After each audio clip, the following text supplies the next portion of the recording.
పంజాబ్ రైతుల ఆందోళనలతో పంజాబ్ హర్యానా సరిహద్దు ప్రాంతం శంభు మరోసారి అట్టుడికింది. కనీస మద్దతు ధర సహా 11 డిమాండ్ల సాధనకు చలో ఢిల్లీకి పిలుపునిచ్చిన రైతులు మధ్యాహ్నం 1 గంటకు శంభు నుంచి ముందుకు కదిలేందుకు యత్నించడం పోలీసులతో తోపులాటకు దారితీసింది. పరిస్థితి ఆందోళనకరంగా మారడంతో పోలీసులు బాష్పవాయు గోళాలు ప్రయోగించి అన్నదాతలను చెదరగొట్టారు. కనీస మద్దతు ధర డిమాండ్పై చలో ఢిల్లీకి పిలుపునిచ్చిన పంజాబ్ రైతులు ఆందోళనలను శనివారానికి వాయిదా వేశారు. పోలీసులు ప్రయోగించిన బాష్పవాయు గోళాలతో పలువురు రైతులకు గాయాలయ్యాయని, అందుకే ర్యాలీని వాయిదా వేస్తున్నట్లు అన్నదాతలు తెలిపారు. తదుపరి కార్యాచరణపై సంయుక్త కిసాన్ మోర్చా, కిసాన్ మజ్దూర్ మోర్చా సంఘాలు నిర్ణయం తీసుకుంటాయని రైతు నేత శర్వా సింగ్ పంధేర్ పేర్కొన్నారు.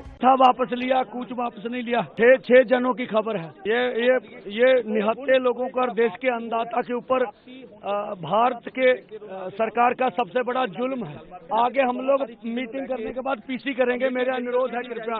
ఢిల్లీకి వెళ్లే 100 మంది రైతులకు మద్దతుగా పంజాబ్ హర్యానా సరిహద్దులోని శంభు వద్ద భారీగా అన్నదాతలు చేరుకున్నారు. రైతుల ఆందోళనలతో హర్యానా ఢిల్లీ జాతీయ రహదారిపై భారీగా ట్రాఫిక్ స్తంభించింది. వందలాది వాహనాలు నిలిచిపోయాయి.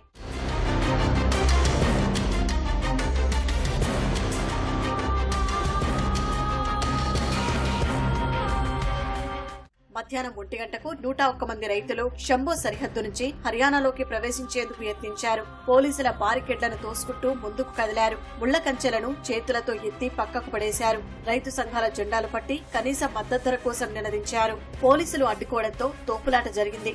రైతుల దారికి పోలీస్ వాహనాలను భద్రతా బలగాలు అడ్డుపెట్టాయి. కొంతమంది నిరసనకారులు ఆ వాహనంపైకి ఎక్కారు.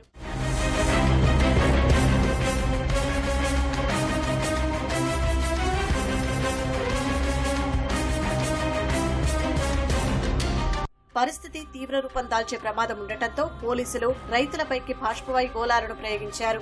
ఈ ఘటనలో పలువురు రైతులు గాయపడ్డారు. వారిని ఆసుపత్రికి తరలించారు. 163వ సెక్షన్ అమల్లో ఉన్నందున రైతులు ఢిల్లీ వెళ్లేందుకు అనుమతి లేదని పోలీసులు తేల్చెప్పారు. ర్యాలీ ప్రారంభానికి కొన్ని నిమిషాల ముందు అంబాలా జిల్లాలో డిసెంబర్ 9వ తేదీ వరకు ఇంటర్నెట్, బల్క్ మెసేజ్లు పంపడంపై నిషేధం విధించారు. స్కూళ్లకు సెలవు ప్రకటించారు. 5 కన్నా ఎక్కువ మంది గుమికూడి ఉండొద్దని జిల్లా యంత్రాంగం స్పష్టం చేసింది.